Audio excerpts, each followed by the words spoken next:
It's a great pleasure for me to be here and to kind of have this amazing panel to have a very interesting discussion on networking knowledge, linking technology and collaboration and for environmental change monitoring across North America. You can see the title of our session up there. In this panel, we are going to talk about networks, following a little bit on the plenary conversations we had today in the morning, and to talk about collaboration. These two words are very kind of powerful, and they have inspired me throughout my career, but definitely they guide my work at the Commission for Environmental Cooperation. 30 years ago, in 1994, the CEC, the Commission for Environmental Cooperation, was established under the North American Agreement for Environmental Cooperation. And I need to change the slide. Yes. Since then, our North American region, Mexico, Canada, and the US, have been working together to protect our shared environment, our North American region. The CEC in English, CCA en español, or CCE en français, has a very unique role as a convener, as a facilitator, as we're doing it today, to try to strengthen the effective cooperation to tackle environmental priorities. We have the privilege to work with Mexico, Canada, and the US, and these countries are represented here with our panelists. As I was preparing for this session, I was thinking about networks, and I knew this was going to come up in several conversations throughout the week. So I just went to see different definitions of networks just to try to kind of get everybody to the same sense of what we're discussing today. I found this one from the Cambridge Dictionary, which is a large system consisted of many similar parts that are interconnected together to allow movement or communication between or along parts, or between the parts and a control center. So I really hope that today it's going to be exactly that. All of us, each one of us, are a little bit of our part of it. And we're all interconnected, and we all need to communicate, and we'll need to collaborate if we want to make networks stronger, if we want to create more networks or connect the networks that we have. We're really looking forward to that discussion. Our panelists are going to just introduce themselves. We're going to have some questions for them, and then we're going to open the floor to have more questions from you. I'm just going to start. Here's the CEC logo, and if you want to go to our website at any moment. So I'm going to start with the first presentation, the first speaker. I'm going to introduce Mariam Latovsky. She's coming all the way to Mexico. As I was talking to her, saying, well, it's pretty cold here, and she was amazed that we have this fall weather and kind of the leaves that are falling. So I'm very glad that for a Mexican, she finds really interesting the weather that we're having, even though I'm suffering it, even after 20 years of living here. So I'll pass the mic to Miriam. Mariam, if you want to introduce yourself. Hi, everyone. My name is Mariam Latovsky Robles. I work at an NGO called Grupo de Ecología y Conservación de Islas. I've been working on island restoration and conservation for 15 years now, and I'm the development director at our NGO. So I'm very happy. Thank you. So how do I go to the next one? There. I'm going to read because the nerves get the best of me otherwise, so I don't forget anything. I'm very happy to be here today to talk to you about a great and unique platform, the Local Environmental Observer Network, or LEO for short. This network embodies the spirit of collaboration, science, and community engagement. The LEO network connects individuals and communities to monitor and report on environmental changes happening all around us. What really sets it apart is its focus on the power of local observations and the collective impact they can have on addressing global environmental challenges. The LEO network gathers data on unusual events or perceived unusual events or environmental changes from its witnesses, the observers, as you can see over there. And it is a bridge between traditional or local knowledge and scientific knowledge by serving as a channel for communication with topic experts. To show you just one example of its possible uses, I'll show you how my organization has been able to use it. So as I told you, I work at a Mexican NGO, Grupo de Ecología y Conservación de Islas, and we are devoted to the restoration of island ecosystems and the conservation of their biodiversity. Now, as much as we would like to, we can't be on all of the Mexican islands all of the time. So to have the local communities as allies on monitoring local changes is key for our work. They can tell us whether some species, particularly of seabirds, are changing their patterns, for example, nesting on different areas or starting to breed earlier or later than they usually did. They can also help us monitor how environmental events, such as the Santa Ana winds, which are very hot winds that we get on the Baja California region, impact on seabird nesting colonies, as can be seen on this observation published in the LEO network, where Santa Ana winds killed some seabirds, some Laysan albatross chicks. This type of observation has helped us be better prepared to care for the chicks and protect our seabird nesting colonies during our field seasons. The LEO network offers a wealth of data contributed by the local communities to provide real-time, ground-level perspective that complements scientific research. Such observations can serve as early warning systems of global significance and contribute to a broader understanding of global environmental trends.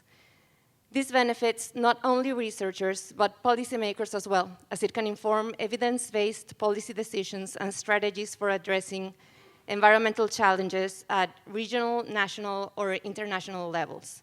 For example, by monitoring the spread of diseases through wildlife, such as the highly pathogenic avian influenza that has been spreading since 2021 through some migratory birds from Eurasia to Canada, the USA, Mexico, and all the way to Chile.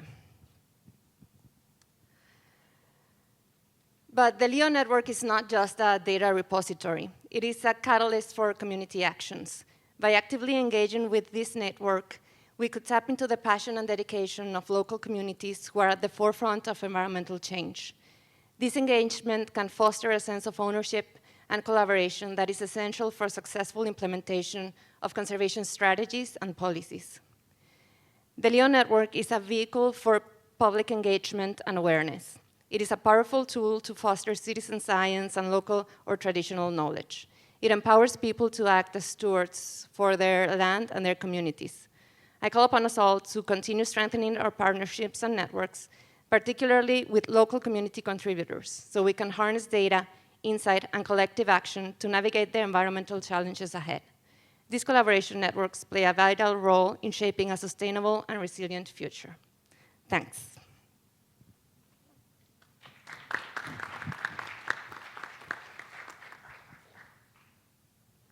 Thank you, Mariam. And I think, as we've heard today, kind of the importance of monitoring, in this case, for the LEO network, is the monitoring of local changes. And as you saw kind of in that very nice map, it's kind of that region, the North American region. You wouldn't see any borders, we're seeing observations. And I think that's exactly what, we do a little bit at the CEC, expand kind of networks, work at a regional level, and try to kind of monitor, and you'll hear more about kind of, data and collaboration when we work with networks. I'm going to give the microphone to Dominique Croteau, who's a project lead, geospatial and environmental information at the CEC. Hello, everyone. So I'm Dominique. So I'm going to present to you what's the North American Environmental Atlas.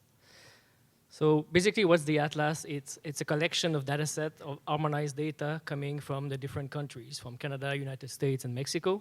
So it's harmonized data that doesn't have any discrepancies at the border. In terms of the process, let me just check my notes so I don't forget anything. It's a tri-national effort that started in 1997 with the publication of the North American Terrestrial Ecoregion, which was basically the first data set that was published as a written report, but then later came into a digital data set. The main components of the Atlas, you have the main website, which is the main entry point. You have the data sets themselves. You also have a map viewer that helps the user to visualize the data and then to see if they want to download that specific data sets. Of all the data sets, we have about 50 or 60 data sets. And also another component of the atlas is the collaborative process to do this harmonization of data. So an example of collaboration is the North American land change monitoring system that we call usually the NALCMS. So it's in partnership with NRCan and Natural Resources Canada in Canada, USGS, the US Geological Survey in the United States, and also 3 agencies in Mexico. So in Mexico, we have the Mexico National Commission for the Knowledge and Use of Biodiversity, or CONABIO. We have Mexico's National Forestry Commission, or CONAFOR, and also Mexico's National Institute for Statistics and Geography, INEGI. So with these 3 partners, these 3 countries' partners, we create these land cover and land change products. So we started in 2005 with the North American land cover product, and then in 2010, 2015, and recently we published the 2020 land cover. We also have the North American land cover change that covers 2005, 2010, 2010, 2015, and 2015, 2020. So in terms of how can you use the atlas data, well, we created a list of external publication of people, of researchers mostly, that use the atlas data and then published article based on that. So we got over 1,000 article or book chapters or report that were created. We see a trend over time that seems to be increasing. The last bar that you see is 2023, so it's not complete yet. But mostly it's scientific articles that are being published. We also have a lot of thesis, master level or also PhD level, and also a lot of reports coming from NGOs or government agencies. In terms of research topics, we have, for example, the impacts of humans on habitat connectivity. We have biogeography of species like snakes. We have also reports on grassland songbirds and the climate change impact, and also some book chapters related to the urbanization and the interaction with biodiversity. In terms of challenges that we have with the atlas is, of course, managing user expectations, because a lot of users would like us to have data sets produced more frequently. Of course, that's not always possible because we are not generating the data per se. We're just collecting data from different agencies or different researchers. And then if the data is not re-updated, then we cannot provide another updated version at the North American level. Sometimes people would like to have more interactivity on our map viewer, where we can showcase the different data that people want to download. Of course, having this interactivity aspect is kind of developing a new software entirely, which sometimes takes some resources that we could use for creating the data sets in the first place. Another challenge that we have is, since we work with different partners in the 3 countries, they each have their own timetable for updating their own data. For example, protected areas, they each have different databases, and sometimes they update the database at different time of the year. So when we update a North American level protected areas data set, it might happen then the month after somebody is updating their own national data set. So we don't really want to do that every month, but of course we want to try to synchronize our own with everybody's different timetable. And of course, another challenge is the new kid on the block. Well, not that new, but now it's on everybody's lips. It's artificial intelligence, because there's a lot of products that are using artificial intelligence to generate more quickly data sets. But then you get into the difference between the frequency of gathering the data, of getting the data sets, and also the accuracy of these data sets. So these are different challenges that we have to tackle with. Thank you.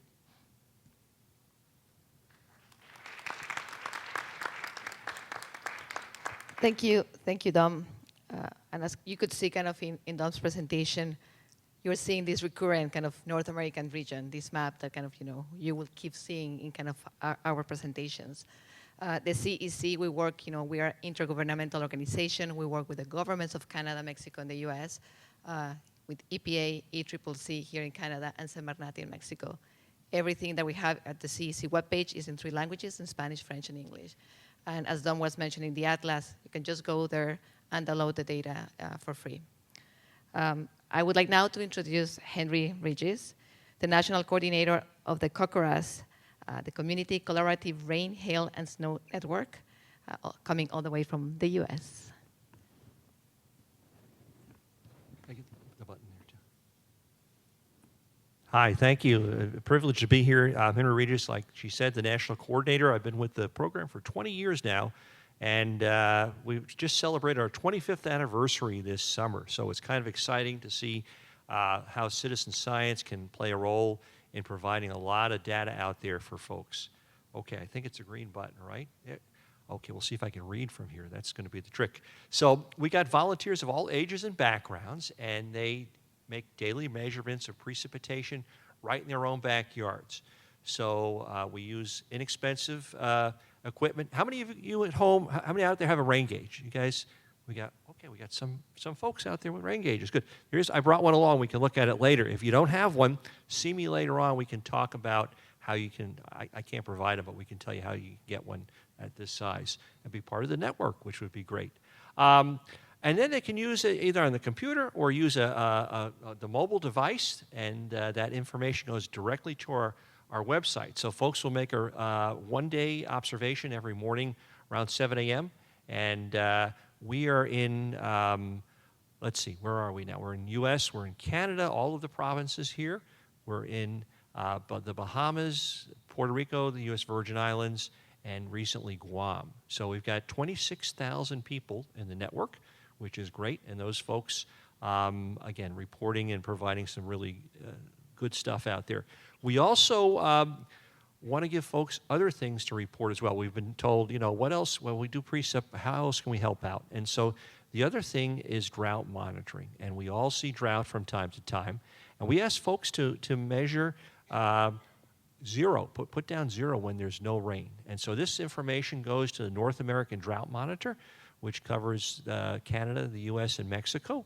And so we also ask folks to do condition reports. So what they can do is they can go out there, they can look at their land and say, the pond is dry, or boy, we've had a lot of rain, or it's so dry that the cows are even given powdered milk right now. So it's, it could be any of those situations.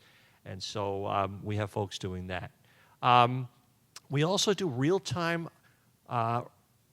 observations. So if it's really heavy rain coming down or heavy snow or hail, which we do get out in the West, you guys, do you get hail around here? Is anybody? Yeah, you do get hailstones. Okay. And so that goes directly in the United States to the National Weather Service. They can report in real time. It helps to give criteria for putting out warnings and so forth for flash floods and so forth, which can save lives. And then also for hail for severe thunderstorms. In Environment Canada, where we do that as well, they do that with.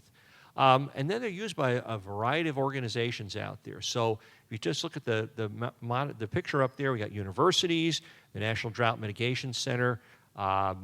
We're looking at Environment Canada, National Hurricane Center in the U.S. So a lot of folks using our data. And we didn't realize at first that it would be so popular and so integrated into a lot of products out there. So your observation, the little thing that you do can make a big impact, which is really cool. Finally, CocoRaHS likes to give back. So not only do we ask something from you, but we want to provide things back to you as well. So we want to make you climate literate. We want to help that you know more about your area, your precipitation, and so forth. And here's a couple of examples on there. We do a Weather Talk webinar series. We have people measuring ET. We teach them how to do that. Master Gardeners is a great group to work with. We help folks with that as well. Just released what's called a Data Explorer, Data Dashboard was that 2 weeks ago now. So all these things we want to give back. And again, it's been a really successful citizen science effort, and we're glad to do that. So that's it, and I'll pass the microphone to our next person.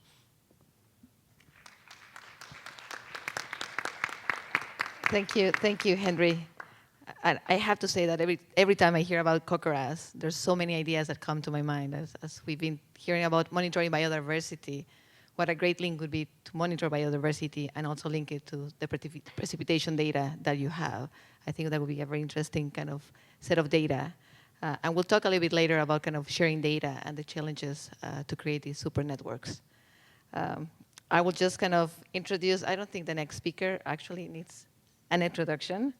Andy Gonzalez, is a Liber Error Chair in Biodiversity Conservation at McGill University, co-director of the QCBS, co-chair of the GEO BON, and co-founder of Habitat. I have to say that it's an honor to be here sitting next to Andy.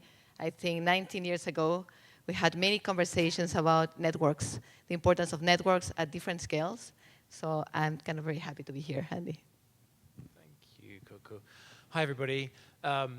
Yes, I think one of the things that I don't have a presentation ready, and I want to sort of just riff on the idea of networks. Something I've been committed to for the last 20 years has been about the challenge of establishing networks. What are the features of a successful network that galvanizes collaboration within a particular community and then makes it effective when working with other communities, with other networks? And one of the critical things that networks do is that they acknowledge diversity, that the nodes in a network are heterogeneous, representing either different geographic contexts, different race, different gender, a whole host of things that reflect the individuality of the individuals in the network. And the other critical thing that I've become very conscious of is that if a link is to be established between two individuals, there has to be some sort of shared understanding of value, shared values about what we want to achieve together moving forward. Do we respect each other in that process, which involves time to establish the connection? So in a science context, what that means is mobilizing the potential for collaboration, the potential for links to be formed between a heterogeneous group of individuals who each may have their own priorities. In the case of science, we're trying to publish, we're training, we're trying to obtain grants. And so what network assembly does at that level is about establishing where we want to go together and what is the shared objective.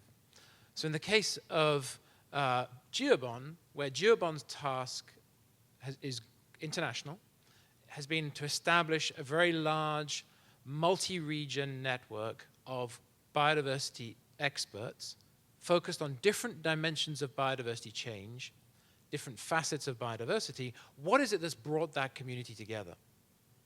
And so that was, I think, I wasn't there at the very early years of GEO BON, but what it became clear was that there was a shared challenge, that understanding biodiversity change at different spatial scales required bringing people together in those regions under a shared framework. And what happened was that there was an emergence of a conceptual framework that was shared by all. So they were recognizing the intellectual contribution. There was a shared value in terms of the goal of what we want to achieve over a certain time frame. And what happened is that this network sort of spontaneously, under obviously guidance of co-chairs, but there was no funding in the network. There's no money to propel the collaboration.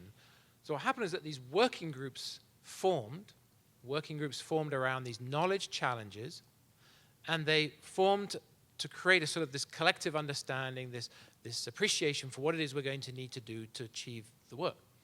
Now, it's been very effective. There are 2,800 experts distributed across 141 countries, and it's recognized by the Convention on Biological Diversity. Now, the challenge for GEO BON is to become relevant into other networks. How do you work locally to establish what we call biodiversity observation networks that involve a very heterogeneous, much more heterogeneous set of decision makers, end users, and data producers? And now, the same node, the same individual can be both a producer and a user of knowledge. That adds another layer of complexity in terms of recognizing the reciprocity and the changing values of the individuals in the network. So I'm conscious of time, so I want to just point to what GEO BON has done over the years is develop guidelines for establishing bonds. That bonds follow a certain formula that makes them work. And they recognize the essential features that I've talked about already. The first class of activities is in engagement, is listening to that user community and understanding what it is that they're trying to achieve, what are our shared values, and how do we engage to create what's called an authorizing environment. What is it that allows individuals to come together to agree to work together? The second is the assessment process, where user needs are assessed, the choice of the assessment units are identified by the people involved, and then we start to talk about the existing tools and platforms that are available. So recognizing the value in the room, so to speak. The third step is this design step, where there's this co-design, this commitment to working together to identify what the design of the network should look like. And so in the case of a BON, for example, we're engaged in a Canada BON process where we're trying to define the observation network across a very large country. The design may involve different spatial units, provinces and territories, different communities, local, different indigenous communities, science communities and NGOs, et cetera, et cetera. That design process is very important because it's about getting buy-in into the methods and into the ways that we're going to work together. And finally, it's about implementation. So how does implementation happen that it maintains the engagement of everybody that was involved all the way down the line and nobody's left behind? If you can maintain that process, be true to the initial objectives, carry through the commitment to everybody, through the trust that's built, then you can make, I think, a sustained model for collaboration that doesn't necessarily depend on the dollars coming in at the beginning, because you've been true to the social process that validates the science process afterwards. So I'm going to stop there. I've been talking at a very high level about what I've learned about what makes effective collaborative networks. And I think GeoBon is a good example of how to do that, that transcends the scales from the local to the regional and then on up to the global. Thank you, Andy. And I think kind of, you mentioned kind of nodes in networks and the links. And I think the fact of bringing people together, I think the objective of this session was exactly that, to try to bring to you different networks that exist, that they monitor different things, that they function completely different, but that they may have the similar challenges and similar opportunities for collaboration, data sharing, increased visibility for all of them. Talking about nodes in networks, I think kind of Orlando Cabrera, which is the head of the Environmental Quality Unit, that's how I see part of his role at the CEC. He's a node. He's been kind of facilitating so many networks at the CEC, and I think kind of it's through his work that more people are connected, and that we have a lot of connections, hoping to happen after this session. So please, Orlando. Thank you, Georgina. Thank you to all of you. And I'd like to echo the words of Andrew in terms of the effectiveness of a network. What's the purpose of it? And I think, when we look at North America, and you saw it from the Atlas, we say the CEC, 3 countries, 1 environment. We have a shared environment. We have shared ecosystems. We have shared watersheds. We have shared population centers. And we need to have information and data that is comparable, that is compatible, in order to address regional issues, whether ecosystems or climate or pollution or any other environmental issue. And I wanted to start with some reflections on the LEO network. For example, the LEO network was started by the Alaska Native Tribal Health Consortium, an indigenous organization based in Alaska. They provide health services to over 200 communities across Alaska. They established the network in 2012. And one of the uses they have of the network, since they provide health services, is, okay, what else is going on with the environment that we can tell, and whether we want to know whether or not there's a connection to the health conditions of our populations and the health condition of the ecosystems in which we live. So that's a One Health approach that they use.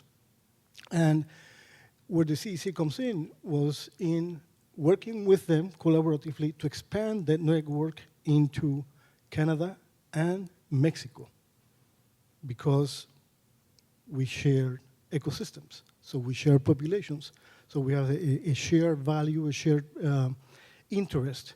So we started in 2014 or thereabouts on the expansion. The network started with about 700 observers in Alaska mainly. Forward to 2023, we have about 3,000 observers. In Canada, I think we have 700 already, from 0 to 700. And in Mexico, about 100 plus. And again, this is bringing information together. Also, a very important aspect that was mentioned this morning and today, the local knowledge, the importance of local knowledge, the importance of traditional knowledge, especially of indigenous communities. And this is a space where the three knowledge systems are at par. And there's an exchange of information that is then being used by people to address environmental issues. Also, the issue of connection in terms of values. I remember when we were providing the training on the LEO network in Yellowknife, in the Northwest Territories. And already the LEO network in Mexico was functioning. And they were talking about the fishing community in certain parts of the Arctic, for example, and how they could say, oh, now I'm able to see what people who do the same thing I do, fishing or subsistence hunting, are also observing in Alaska, are observing in Mexico, and observing in other parts of the US. Now in terms of CocoRaHS, we also worked later in expanding the CocoRaHS network to Western Canada, where we had a few gaps in information, and also to Mexico.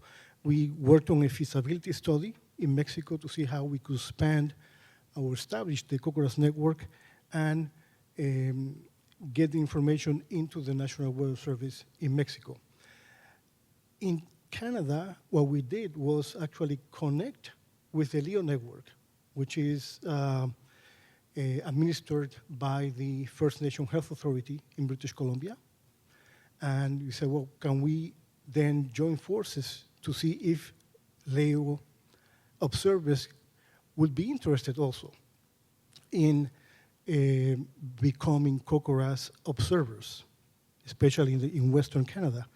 And they look at it, we had a presentation, we worked with them, and they said, this is great because we have, in our communities, we have a climate adaptation program in about 30 communities.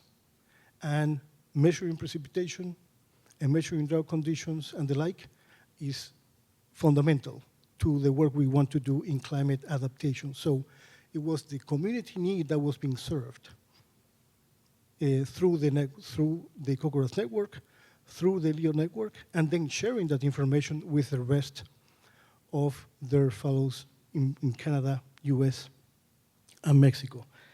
I don't know if I have additional time or not, but there are a few things I wanted to mention in terms of CocoRaHS.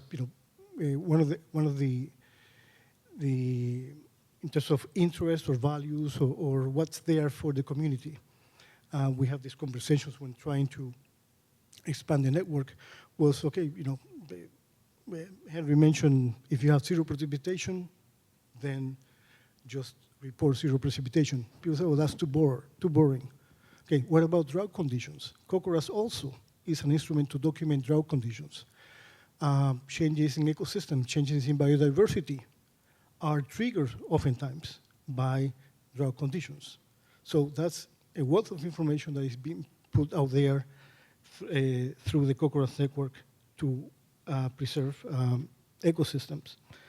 Let me see. All right. Also, Andy, you mentioned the different spatial scales. And I think that that's where it connects when we deal with the atlas, for example.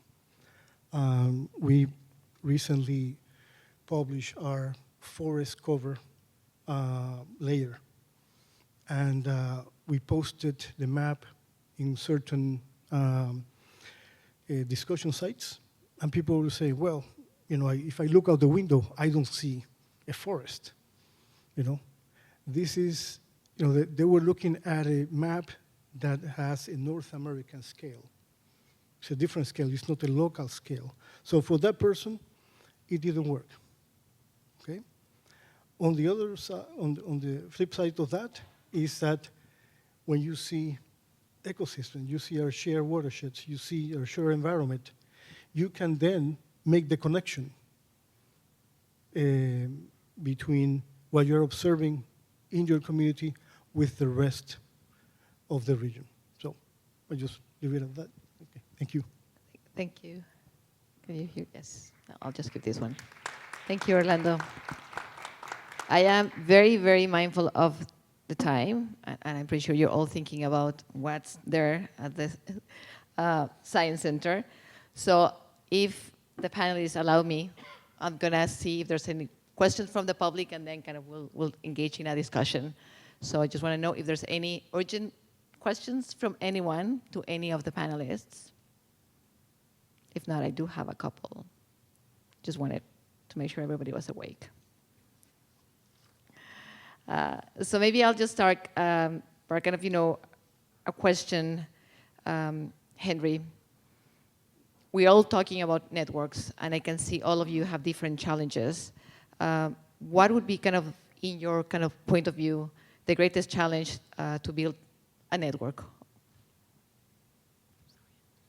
Sure, and you know, you would think I got this question ahead of time because I got a couple of notes here that I'll read you about. But there's several challenges out there as you start a network, as you get one going. One is the funding. You know, a lot of times it's great to start a network, and there's funding out there to get it going with new innovative ideas. But once the network's established over time, it's sustaining that network. Where do you come up with the money to keep it going? How do you pay your staff? How do you... We work on a very small budget, but we do a lot. We do fundraising. So 25% of our funds come in from volunteers actually giving back as we do a yearly fundraiser for stuff like that. So that's one thing. Another one is getting started. So if you're starting a network and you haven't started one yet, but most of you probably have, find a subject that affects many people. So something, you know, rain falls on everybody, right? We figure everybody can relate to that. And then, the more likely you find a subject that a lot of people are interested, the larger your network can be. And then find end users of that data to support it. Another one is the equipment. So you want to have something simple, something people can understand, something they can read, and make it inexpensive. Don't make it an expensive piece of equipment that people can't afford and so forth. So that's an easy-to-use thing there. The other part is the infrastructure. So if you're going to start a network, make sure you think about, well, I'm going to need somebody to do the IT stuff. We're going to have a website. We'll have staff. We'll basically have a communication mechanism, and then start small. You don't have to start off big. And we've watched our network over the 25 years grow from a couple thousand or less than 1,000 people up to 26,000, steady growth each year. And that's okay. You don't have to grow tremendously at first. The other thing is expect turnover. You're going to have, if you have a network, a challenge is, how do we keep people engaged? How do we keep that network sustained? I always say it's like water flowing in and out of a pipe. The water flows into the pipe and it flows out of the pipe. You want to keep it in there. The longer it is in there, the more valuable the data is over time.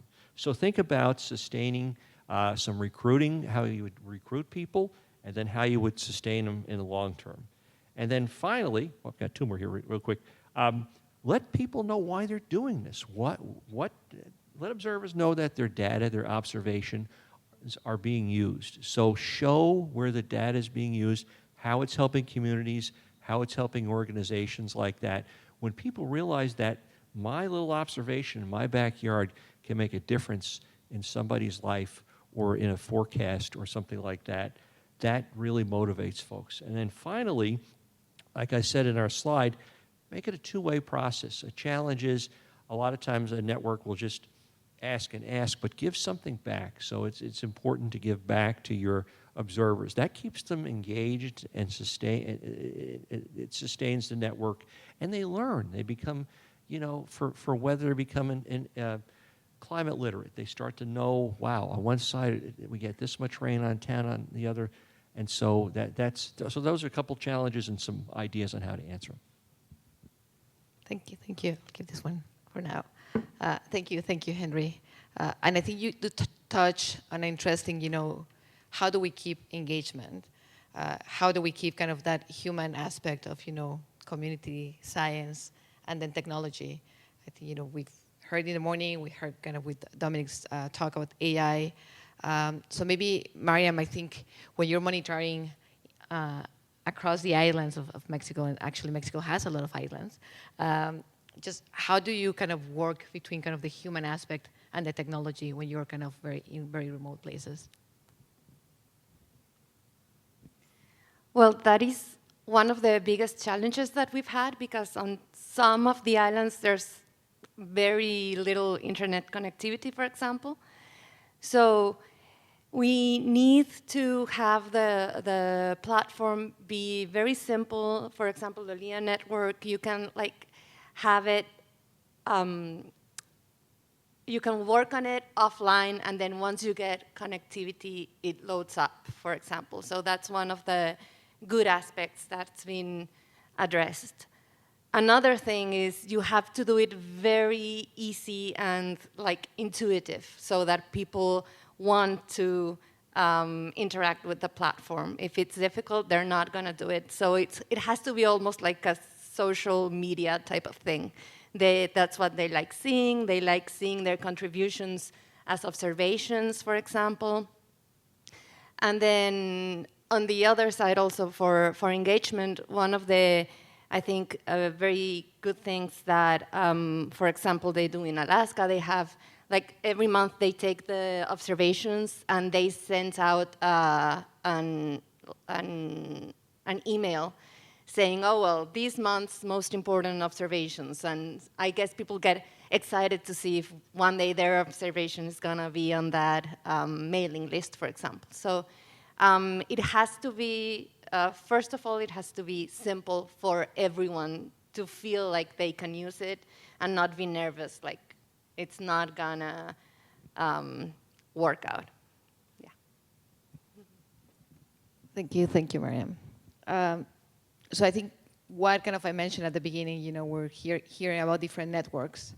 How do we share data? How do we actually make a network of networks or a super network? So Andy, how do we, you know, GEO BON with all these networks, how do we kind of sitting here or throughout this week, what are those challenges that we could face, or that you think, what's the power of people being together here today, you know, in person? How do we make those connections to be able to share data, to be able to strengthen our networks, and to have a stronger impact? Nice, that was a lot. So something I think is worth talking about more broadly within this community is this idea that as soon as we enter into a normative process of deciding what is valuable and what is not valuable, it completely changes the nature of a network. So our capacity to build a network of networks depends upon whether we agree on what we want to achieve. And so under the CBD GBF, right now, there is a sort of a focal set of norms about what we think it is to have biodiversity recovery, protection, and conservation. And those norms may not be widely shared by everybody, but we have to allow a sort of a multiplicity of those values. And there is a certain level of hesitancy among parties to the convention around the idea of just data sharing. The idea of throwing gigabytes of information generated either from local communities or from national organizations and institutions is probably a 1980s, 1990s way of thinking about the world. And so the idea, many countries are backing off from that in the negotiation. And so what we're looking to try to achieve here is trust in terms of not sending data, but sort of trust in the workflows that allow you to extract value from the data. So I'm not sure I said that very well, but typically in a data to indicator workflow, there's a pipeline and there's a human being at every step. Data are gathered by people on the ground, there's value by that information. That information is transformed into something that can then be used by a machine, typically, to calculate something, a statistic or an indicator that then has value in that normative context, which is the GBF in this case, and about how a party is reporting its progress vis-a-vis the goals and objectives of the GBF. But they don't want, I think it's fair to say that the majority of parties don't want some global entity telling them how they're doing vis-a-vis their local objectives and outcomes. And so the task of GEO BON, I'm getting to the point, is how do we act as sort of this broker, this go-between, where there's trust in the GEO BON network, there's trust in our capacity to work with data, to produce information that values the local networks, the local parties, the countries responding to the challenge, but doing so in a way that maintains the trust with the CBD. So you're in a go-between between a convention, a framework that recognizes progress under a set of values, and a panoply of countries, all with different realities, each requiring trust in the process.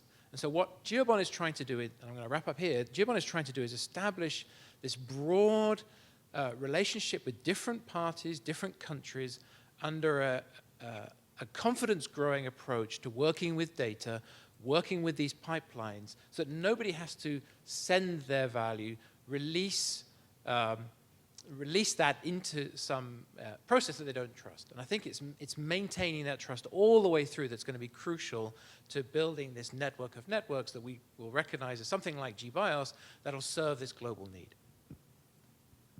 Thank you. And I just, kind of a last question. Dom, I think kind of we're talking about kind of data sharing and how kind of, building trust among different parties, and kind of you work with 3 different countries and kind of, they share the data and we're able to produce kind of the North American Atlas. What are the challenges, or what would be kind of the next phases kind of for the Atlas, considering AI, considering the ground truthing of the data? That's a big question. Well, I would say is to meet user expectation, and over the years, the user's expectation changes. When the Atlas started, like in 1997, nobody knew what Google Maps was, and now everybody uses it. But we cannot compete with Google, but we have to also adapt the Atlas to the need of the users, that now they know what Google Map is, they know what mapping is, and they want more interactivity, and that's also something that sometimes it's difficult to implement or to develop as a new software. But we have to adapt the Atlas to the reality of the user, that now they're way more knowledgeable with social media, with interactivity on the internet. So we have to meet the user expectation, to meet them where they are right now. Thank you. And definitely, if there's any users if any of you will go and check the Atlas and you have any idea, or you're like, oh, they're missing this data, or I would like to have that data, I think, please reach out to them. I think there's a lot of conversations. I'm just going to wrap up, and just one question that I will make to each one of you. What would be one thing that you would like people to leave kind of this room from, just to keep them thinking as they walk to the Science Center? What is one message that you would like them to remember? Mariam? One message. I guess because I work at the implementation level, I think my message would be that all of these networks should be conducing to actions, to actually do projects that contribute to biodiversity conservation or to having a better planet in the future. I would say exchange of information amongst different networks, because sometimes we go to a network that is specialized, but we have no idea on how that information or data are being used by other people. So sharing information, and as we say, 3 countries, 1 environment. So same with networks. I would say something that Andy mentioned earlier, that we generate knowledge and then the user uses it, but then they also generate knowledge, and then it's closing the loop. And then sometimes we don't know that they publish something. So if somebody uses the Atlas knowledge, then they should tell us, because we would be happy to promote it and then close that loop so that maybe we can promote it upward. Networks are empowering. If you're waking up in the morning, you're looking at the news and you're feeling at a loss about how to go through your day, join a network. Be part of something that's bigger than you, because they are effective means of bringing about change. And networks working on a shoestring are making substantial changes on the ground. And a network like this one that's gathering 600 people from 50 countries is an empowering place to be, and we learn a lot from each other. So my thought is that, or I'd like to leave you with, is your contribution can make a difference. So if you're out there and you're part of a network, don't think, I'm one of many, many, many folks, because you're, with one observation can make a critical difference in a lot of places. And so you don't realize the impact of participating in one of these volunteer networks out there has. And you just might be the person that really, really makes a big difference, and you don't realize it. You're kind of feel anonymous, but you really can make a big difference. Thank you. Thank you, everyone.